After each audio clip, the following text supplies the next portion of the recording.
Jubilee శాసనసభ్యులు మాగంటి గోపీనాథ్ గారి మృతి ఇటు బీఆర్ఎస్ పార్టీకి అటు వాళ్ళ కుటుంబ సభ్యులకి ఇటు నియోజకవర్గ ప్రజలకు కూడా తీరని లోటు. వారి ఆత్మకు శాంతి చేకూరాలని వాళ్ళ కుటుంబ సభ్యులకు తట్టుకునే శక్తిని భగవంతుడు ఇవ్వాలని మనస్ఫూర్తిగా కోరుతా ఉన్నాను. ఎందుకంటే వాళ్ళ భార్యతో మాట్లాడుతున్నప్పుడు అసలు ఊహించని సంఘటన మాట్లాడుతూ వాళ్ళని వెళ్ళబుచ్చుతూ ఉంటే నిజంగానే తట్టుకోవడం చాలా కష్టం.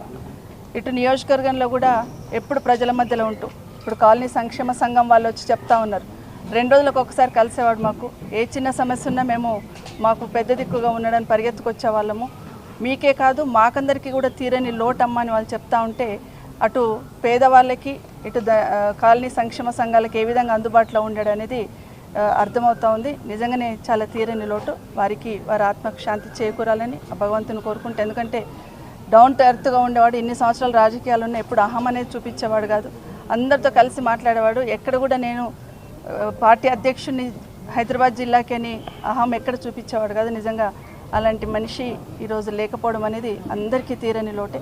అటు వారికి కుటుంబ సభ్యులకి తట్టుకునే శక్తిని వాళ్ళని భగవంతుని కోరుతూ మరొకసారి వారి ఆత్మకు శాంతి చేకూరు.